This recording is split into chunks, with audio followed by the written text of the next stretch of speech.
Assalamualaikum warahmatullahi wabarakatuh.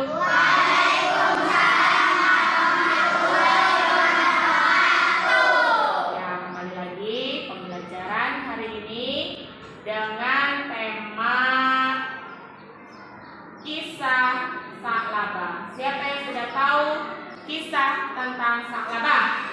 Belum? Baik, sekarang Ibu akan bercerita tentang kisah sahabat Nabi yang bernama Sa'labah.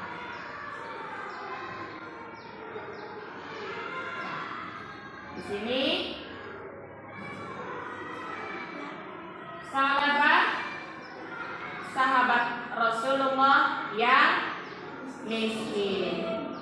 Jadi pada zaman Rasulullah ada salah satu sahabat yang bernama Sa'labah.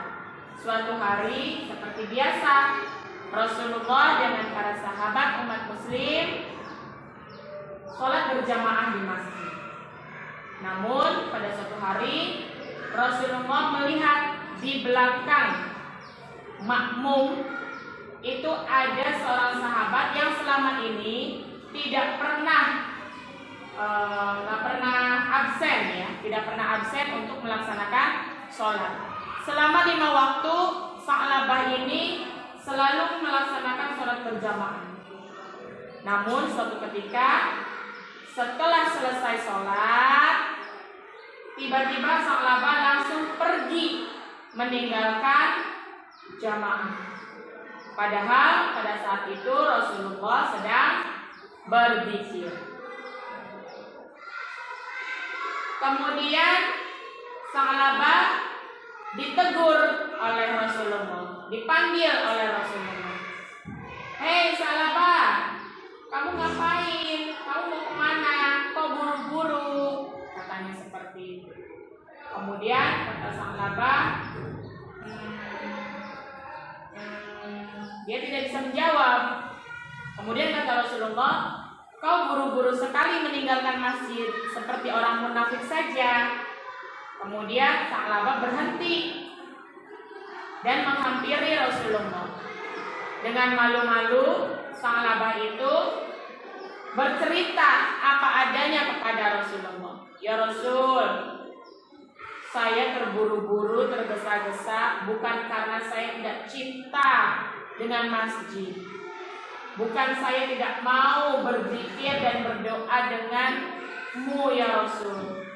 Tetapi apalah daya, nih pakaian yang saya pakai untuk sholat ini cuma satu. Artinya di rumah itu ada istri saya yang sedang menunggu saya. Istri saya di rumah belum sholat ya Rasul. Kenapa belum sholat? Karena sedang menunggu saya gantian. Pakaian untuk sholatnya gantian. Karena saking miskinnya, ya. Oleh karena itu Rasulullah bersenyum. Kau bersyukurlah dengan kekuranganmu.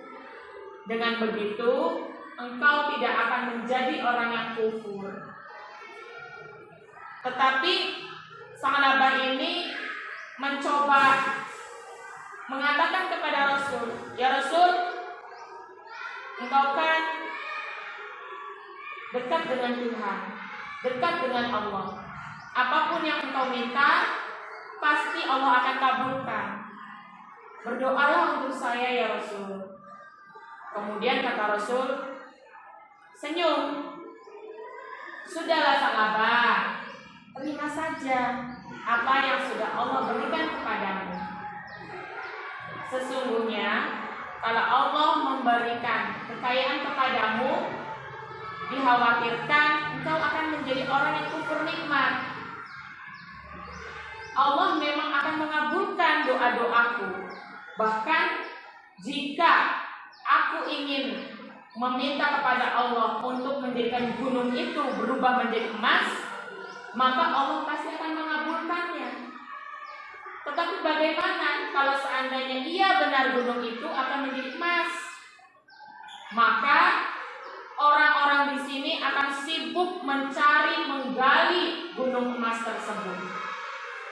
maka tidak ada lagi yang mau beribadah di masjid. Aku tidak mau engkau dan orang-orang di sini menjadi orang yang kufur nikmat. Akhirnya Sa'labah pun pulang dengan rasa malu. Tetapi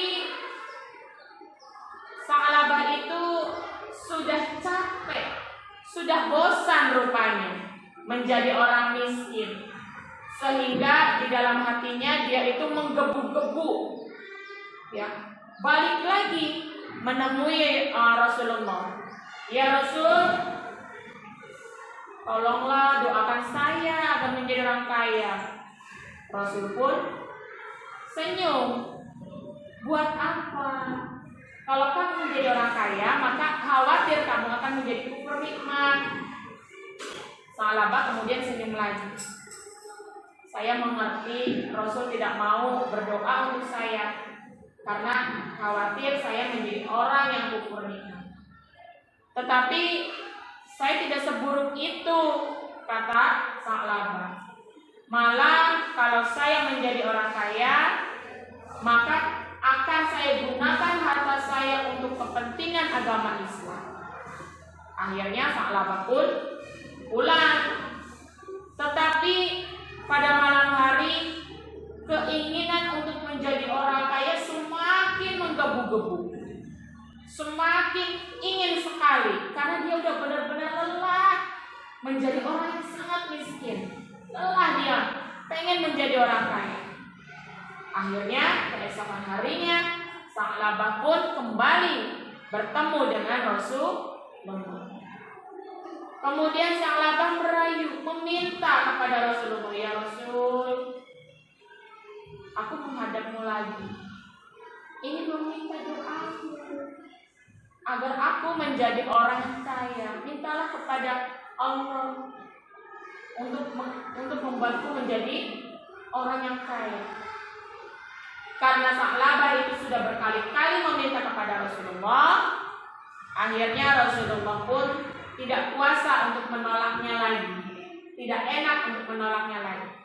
Akhirnya Nabi Muhammad kemudian berdoa kepada Rasulullah. Nabi Muhammad berdoa kepada Allah, ya Allah, limpahkanlah rezekimu kepada Sa'labah. Setelah berdoa, kemudian Rasulullah memberikan 2 ekor kambing yang sedang bunting. Bunting itu artinya hamil, sedang mengandung anak. Kemudian Sa'labah dengan senang sekali, hatinya riang gembira karena dia sudah didoakan oleh Rasulullah. Dan dia juga mendapatkan hadiah 2 ekor kambing yang sedang bunting. Karena dia percaya apa yang diminta oleh Rasulullah itu pasti akan terjadi, akan terkabul. Alhasil benar adanya, dari hari ke hari, minggu ke minggu, bulan ke bulan, kambing yang tadinya 2 semakin banyak, semakin beranak pinak. Yang tadinya kandangnya kecil berubah menjadi kandang yang sangat besar. Kambingnya semakin banyak sekali sampai tidak tertampung. Yang awal mulanya Sa'labah 5 waktu selalu berada ke masjid untuk menunaikan sholat 5 waktu, karena kambingnya semakin banyak, maka Sa'labah pun akhirnya semakin berkurang pergi ke masjid. Karena apa? Karena ngurusin kambingnya. Karena kambingnya terlalu banyak, Sa'labah setiap hari hanya 2 kali ke masjid, yaitu zuhur dan asar saja. Namun semakin hari semakin lama, minggu berganti bulan, bulan berganti tahun, kambing Sa'labah pun semakin banyak. Jumlahnya tidak hanya puluhan ratusan, tapi sampai ribuan kambing. ya, tempat di daerahnya Sa'labah sampai tidak bisa menampung banyaknya kambing Sa'labah. Kemudian sahabat Rasul mengatakan kepada Rasul, "Ya Rasulullah, saya tadi melihat Sa'labah sedang menggiring kambing-kambingnya." "Oh ya?" "Iya, sekarang kambing Sa'labah banyak sekali. Sampai-sampai ladang pun kurang." "Oh begitu?" "Iya." "Kemudian kenapa Sa'labah tidak memberikan zakatnya?"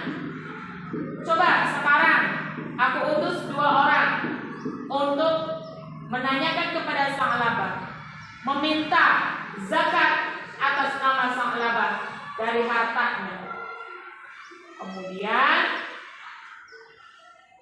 2 sahabat itu pun pergi menemui Sa'labah. "Ya sahabatku Sa'labah,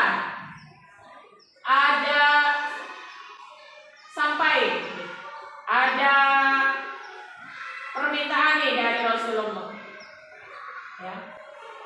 Ada apa ya? Kalau itu ada pesan dari Rasulullah. Apa tuh? Begini Sa'labah, engkau itu kan sudah memiliki kambing yang teramat sangat banyak sekali, bahkan sampai ribuan kambing. Dan setelah dihitung, engkau sudah capai sampai masa nisab. Ya. Sudah 1 tahun engkau memiliki kambing ini. Sudah pas waktunya untuk kau mengeluarkan zakat. Maka keluarkanlah zakatmu, kata sahabat yang diutus oleh Rasul. Kemudian setelah dihitung berapa banyak hartanya Sa'labah, ternyata banyak juga yang harus dizakatkan, harus dikeluarkan. Kemudian Sa'labah menghitung, marah Sa'labah, ya, dengan rada membentak, "Apa-apaan ini? Zakat, sejak kapan Rasulullah meminta zakat? Apalagi hartanya yang akan dikeluarkan sebanyak ini?" Kata Sa'labah. "Kalau harta yang dikeluarkan sebanyak ini bukan zakat namanya, ini pajak namanya," kata Sa'labah. "Udah, sampaikan kepada Rasul, saya tidak mau mengeluarkan harta saya, ya, bisa rugi saya," kata Sa'labah. Kemudian 2 sahabat utusan Rasulullah pun pulang kembali, ya. Kemudian apa? Kemudian 2 sahabat tadi menyampaikan apa yang dibilang oleh Sa'labah. "Ya Rasul, Sa'labah tidak mau mengeluarkan zakatnya." "Oh begitu?" "Iya." Rasul pun sedih mendengar dari pernyataan 2 sahabatnya tadi. Kemudian Rasul pun celaka Sa'labah, celaka dia. Kenapa? Karena awalnya Sa'labah itu sudah berjanji dengan hartanya akan diberikan untuk kepentingan agama Islam. Kemudian turunlah ayat yang menegur Sa'labah yang berbunyi, "Wa minhum man 'ahada Allah la in atana min fadlihi lanasaddaqanna wa lanakunanna minas shalihin." Ternyata ayat ini sampai terdengar ke seluruh penduduk Madinah, ya, bahwasanya ayat ini Allah turunkan untuk menegur Sa'labah. Semua orang tahu kalau ayat ini adalah teguran untuk Sa'labah. Sampai-sampai pada suatu hari ada seorang sahabat yang menemui Sa'labah "Hei Sa'labah, engkau celaka." Kenapa? Allah sudah sampai menurunkan ayat, ya. Allah sudah menegur kau, ya, sampai kami pun tahu ini adalah teguran untuk engkau. Akhirnya apa? Sa'labah pun terdiam. Dia juga merasa, baru sadar ternyata apa yang dilakukan oleh Sa'labah selama ini salah. Ternyata dia itu sudah lalai. Dia juga sudah mulai kufur nikmat. Kufur nikmat itu apa? Orang yang tidak mau mengakui nikmat yang diberikan oleh Allah. Akhirnya Sa'labah pun menemui Rasulullah. "Ya Rasul, ini saya membawa semua harta yang perlu saya zakati." Tapi Rasulullah dengan tidak banyak bicara, Rasulullah menjawab seperti ini, "Aku dilarang oleh Tuhanku untuk menerima zakatmu. Jadi pulang kembali, bawa semua hartamu." Sa'labah pun sedih. Rasul tidak mau menerima zakatnya. Sampai berkali-kali membujuk, Rasul pun tidak mau menerima zakatnya sama. Sampai suatu ketika Rasulullah wafat, meninggal, ya. Namun Sa'labah masih ada gejolak di dalam hatinya, merasa bersalah.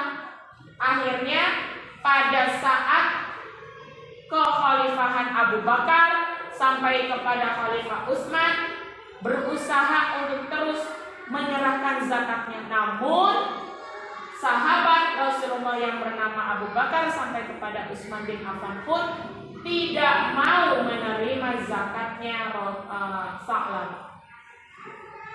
Ya. Sampai akhir hayatnya Sa'labah pun tidak diterima zakat hartanya. Nah, di sini Sa'labah memiliki sifat. Apa sifatnya? Yang pertama, kufur nikmat. Ulangin. 1, kufur nikmat. 2, tidak janji. 3, sombong. 4, lalai. Itu adalah sifat-sifat yang dimiliki sahabat Sa'labah setelah ia ditakdirkan menjadi orang kaya. Nah, dari kisah Sa'labah seperti ini, apa yang bisa kita ambil? Yang bisa kita ambil adalah yang pertama,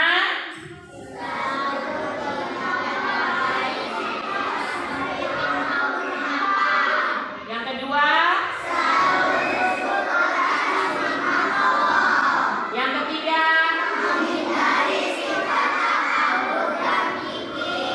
yang keempat, yang kelima,